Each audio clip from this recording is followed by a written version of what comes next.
24 तारीख के दिन पाकिस्तान के प्रधानमंत्री ने अपनी तरफ से ट्वीट किया और कहा कि पाकिस्तान वेलकम करता है और सपोर्ट करता है डायलॉग्स को, बातचीत को, जो कि वॉर की स्थिति बनी हुई है मिडिल ईस्ट के अंदर, और उस स्थिति के लिए अमेरिका और ईरान के बीच में हम बातचीत कराने का स्थान बनकर खुश हैं। इस तरह का कुछ इन्होंने अपनी तरफ से संदेश ट्वीट पर लिखा, जिसे डोनाल्ड ट्रंप ने रीट्वीट कर दिया। यानी डोनाल्ड ट्रंप ने अपने ट्रुथ सोशल से इसकी स्क्रीनशॉट को पोस्ट कर दिया।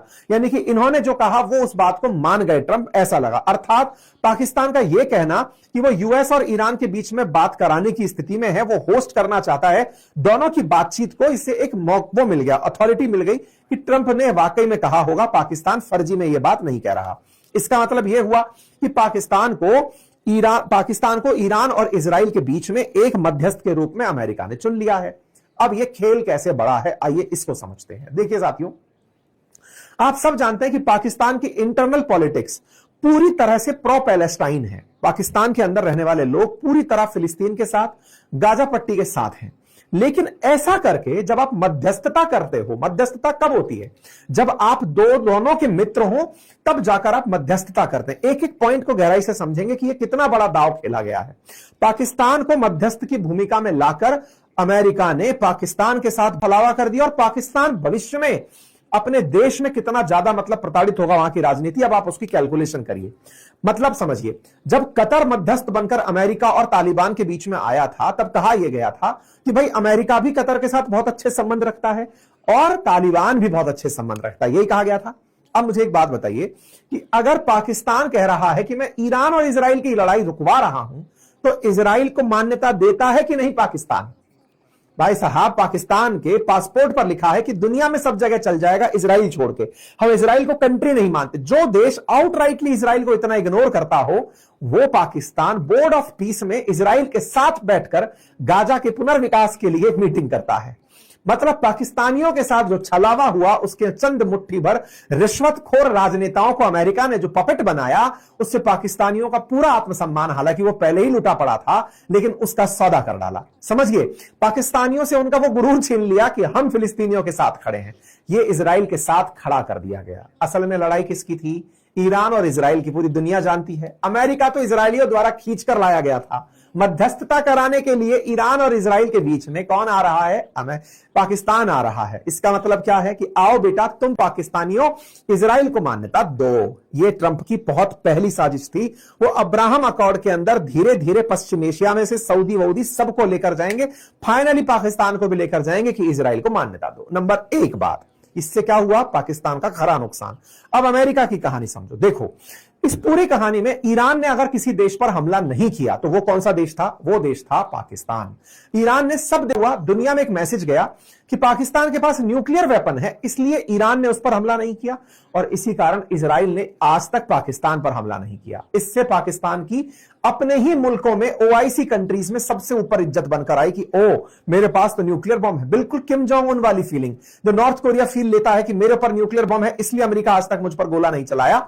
यह कल पाकिस्तानियों को दिला दी गई कि समझो तुम्हारे पास न्यूक्लियर बम है। अच्छा, इसको खुश मना करके एक बार के लिए रख लेते हैं। लेकिन खेला क्या हो रहा था वो समझिएगा। पहला खेला तो हुआ इजराइल को मान्यता दिलाने वाला, पाकिस्तान की इंटरनल पॉलिटिक्स में इन दोनों का पत्ता कटवाने वाला। दूसरा खेला क्या हुआ? आपको याद होगा कि जब कतर पर इजराइल ने गोला फेंका था, याद है ना? हमास के आतंकियों को मारने के लिए इजराइल ने कतर के अंदर गोला चला दिया था, जिस पर कतर नाराज हुआ था। अपने साथ में इन सारे मिडिल ईस्ट के कंट्रीज को और जीसीसी कंट्रीज को लेकर अमेरिका के पास गया था। फिर नेतन्याहू सॉरी बोला था कतर से, याद आ गया? अच्छा, उसमें पाकिस्तान भी गया था। अब पकड़ना इस बात को। उस समय पर इन्होंने एक चीज सुधार के रूप में देखी, और वो क्या थी कि सऊदी अरब इस बात से डर गया था कि कल को इजराइल हम पर गोला चला दिया तो क्या करेंगे। तो सऊदी अरब ने उसी समय पर पाकिस्तान के साथ में सेफ्टी पैक किया था, और वो क्या था कि भाई सुनो, भविष्य में हम पर हमला ना हो जाए, आओ हम मिलकर साथ रहेंगे। दोनों ने एक सुरक्षा गठबंधन कर लिया था। ये सुरक्षा गठबंधन जो था, ये अमेरिका के मुंह पर करारा तमाचा था। पूछो क्यों? क्योंकि अब तक सऊदी हमेशा अमेरिका से सुरक्षा मांगता था कि सर हम पर कोई हमला ना कर दे, आप हमें गारंटी दो। लेकिन इस बार इन्होंने पाकिस्तान के साथ गारंटीड समझौता कर लिया। असल में ये पाकिस्तान से नहीं था, ये चाइना से था, क्योंकि पाकिस्तान का तो पूरा डिफेंस ही अब चाइनीज होने को है। ऐसे में अब पाकिस्तान में चाइना है और चाइना वाया पाकिस्तान सऊदी में है। अगर यह काम हो गया तो ट्रंप की पूरी मेहनत पर पानी फिर जाएगा। समझे आप कैसे? ट्रंप ने ये जो पूरा पिटवाया है इन देशों को, पश्चिम एशिया के देशों को, ईरान से, कि जाओ और इस पर गोला मारो, असल मायने में ये सारे के सारे देश 2 दिन बाद अमेरिका से वेपन खरीदेंगे। आप मतलब डाउन द लाइन मेरी बातें बहुत ज्यादा अगर चर्चा में आ गई तो 6 महीने बाद खरीदेंगे, क्योंकि फिर समझ जाएंगे कि अरे हमको तो डिकोड कर लिया किसी ने। 6 महीने बाद खरीदेंगे। तो कुल मिलाकर होगा ये कि ये लोग जब वेपन खरीदने भागेंगे तो वेपन खरीदने पहुंचते ही, अब देखना पॉइंट को पकड़ना, वेपन खरीदने में एक ऑप्शन बन सकता था वाया पाकिस्तान, कौन? चाइना। अमेरिका ने क्या दाव चल दिया? पाकिस्तान पर कह दिया, ओहो तुम तो मेरे अपने हो, नॉटी बॉय, चलो अब आओ मध्यस्थता कराओ। तो तुम्हें अब मेरे बीच में नहीं आना है, तुम्हें मैंने इतनी इज्जत दे दी जितनी की तुम्हें आदत नहीं थी, इससे तुम्हें लूज मोशन हो सकता है, इस इज्जत को रखो अपने पास। अब ये इज्जत पाकर पाकिस्तान तो कुप्पा हो गया कि अरे भाई साहब बहुत इज्जत पा लिए। अमेरिका पाकिस्तान को सेटल कर गया। कैसे? ना तो इजराइल के खिलाफ पाकिस्तान से कोई धमकी आई, नंबर 1, दूसरी तरफ ना पाकिस्तान ईरान के साथ खुलकर बाहर आया, नंबर 3, अब मिडिल ईस्ट के अंदर या वेस्ट एशिया के सऊदी जैसे देशों में चाइनीज माल बिकने नहीं जा पाएगा। क्यों नहीं जा पाएगा? मतलब डिफेंस का माल, क्योंकि अमेरिका ने उसे बचा लिया। ये सब स्ट्रेटजी है। और एक स्ट्रेटजी, असल मायने में अमेरिका को अगर ईरान में घुसकर हमला करना हो, पॉइंट पकड़ना, कहां से एंट्री करेगा? ऊपर अफगानिस्तान बैठा है दुश्मन बनकर, तुर्की नाटो कंट्री है, घुसने नहीं देगा। इराक की तरफ से घुसे तो सबसे बड़ी मार यह है कि इराक के अंदर तो पहले ही पता है उतरते सबको मैसेज चला जाएगा। पाकिस्तान वो जगह है जो कि पैसे के नाम पर बिक जाता है। पहले भी तो यही हुआ, तालिबान के अंदर हमला, पाकिस्तान में, अफगानिस्तान में हमला करने के लिए पाकिस्तान अमेरिका के हाथों बिक गया था। अब अगर फिर बिकता है तो चाबहार वाले रास्ते से, जहां पाकिस्तान बहुत लंबी सीमा साझा करता है ईरान के साथ, वहां से अमेरिकी सेना अगर ग्राउंड से एंट्री करना चाहे तो पाकिस्तान का इस्तेमाल हो जाएगा। तो पाकिस्तान का फिर से हो गया इस्तेमाल है। तो कुल मिलाकर के ये जो युद्ध रुकने के पीछे की कहानी है, ये क्यों इसको नहीं चुना गया, मैंने वो पूरी की पूरी आपको डिकोड कर दी। ये यहां पर सारे पॉइंट्स के माध्यम से समझ में आ गया, क्योंकि असल मायने में पाकिस्तान जिसको आज विक्ट्री समझ रहा है, ये इसके लिए एक बहुत बड़ा ट्रैप है जो ट्रंप ने फेंक दिया है। ये जो सारी स्थितियां समीकरण बनी थी, इन समीकरणों को ट्रंप अपने पक्ष में कर निकल गए कि चलो साहब, ये तो हो गया पाकिस्तान की कहानी। अब बात करते हैं ईरान की, कि साहब इस ईरान भी है इसमें कहीं, मतलब मध्यस्थता में वो बोल रहा है कि मैं हूं। तो देखो तेहरान ने साफ मना कर दिया कि मैं कहीं पीस टॉक में नहीं हूं, मेरा कहीं नाम नहीं है पीस टॉक में। उसने कहा कि ईरान कह रहा है अमेरिका खुद से खुद की बातचीत कर रहा है, उनकी अपने लेवल की बातचीत है। ईरान ने तो साफ कहा है कि सुनो भाई, जिस तरह का कॉन्फ्लिक्ट है ना, तुम अपने आप से बात करो, हमसे बात करने मत आओ। यानी कि defeat is not a deal, तुम हार गए हो, इस डील का नाम मत दो। पूरी तरह से IRGC इस समय अमेरिका को भर भर के अपने मतलब हार्श वर्ड्स में बहुत बुरी तरह धमकाते हुए साफ साफ दिखाई दे रही है। कुल मिलाकर के अब ईरान के पास चूंकि खोने के लिए कुछ नहीं, मैंने मल्टीपल टाइम आपसे कहा, जो व्यक्ति लीडरशिप खो चुका हो, जिस देश को यह टेंशन मिट चुकी हो कि हमारा इतना नुकसान हो जाएगा तो और क्या बिगड़ जाएगा, अब यहां से आगे तो सब हमारे पक्ष में ही है। क्यों? क्योंकि दुनिया को हमारी वैल्यू समझ में आ रही है। अब तक तो लोगों को लगता था कि हम स्टेट ऑफ हॉर्मुज रोक देंगे, अब तो हम सही में रोक कर बैठे हैं।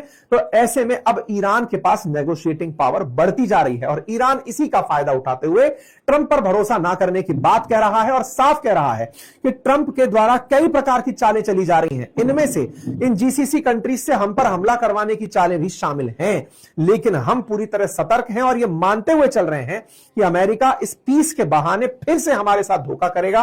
वो हमारे पास पीस डील लेकर आएगा, लेकिन फिर से हमारे साथ वैसा ही कुछ कर जाएगा जो अगस्त सितंबर में किया था। यानी इस बार छाछ को भी फूंक देकर पीने की तैयारी में बैठा हुआ है ईरान, और वो लगातार इस बात की तैयारी में है कि अमेरिका अपने सुरक्षा अधिकारियों को इस पश्चिम एशिया के अंदर, गल्फ के अंदर भेजने में बिजी है।